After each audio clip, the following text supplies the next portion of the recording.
This book here was sensational when it was first published, and I picked up a copy quite quickly and read it. I mean, it's not dissimilar in quality to Nadine Dorris's book, The Plot.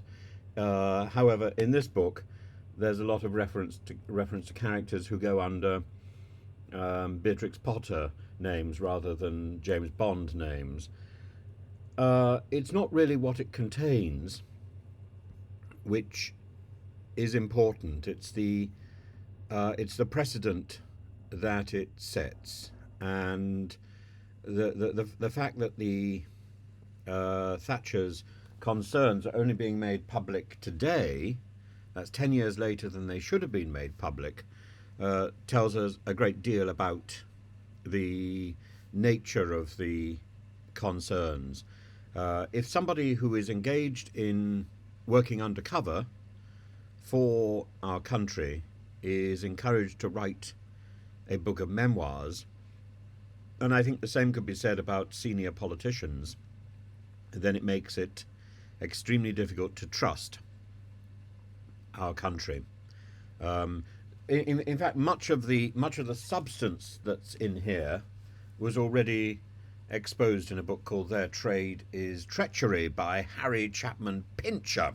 Pincher by name, Pincher by nature. And that had been published about 5 years before this one. But it's the very idea that secrets are not safe. And Thatcher, it turns out today, had scribbled on the book, on the copy of the book she'd got, on the manuscript copy that she'd got, the consequences of publication would be enormous. And I think she's right.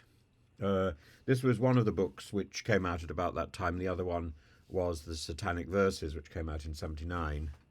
And both books were explosive.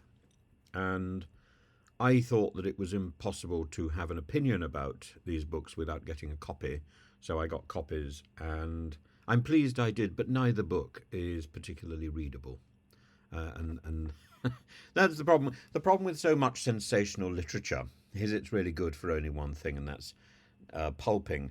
But I think it's useful to have flicked through it to see just how bad it is, because in the end, these books are important not because of what they contain, but because of the fact that they've even made it to a publisher and made it onto the shelves of a bookseller and into a library, that they've become a point of historical record. That is their significance, not their literary merit, I'm afraid.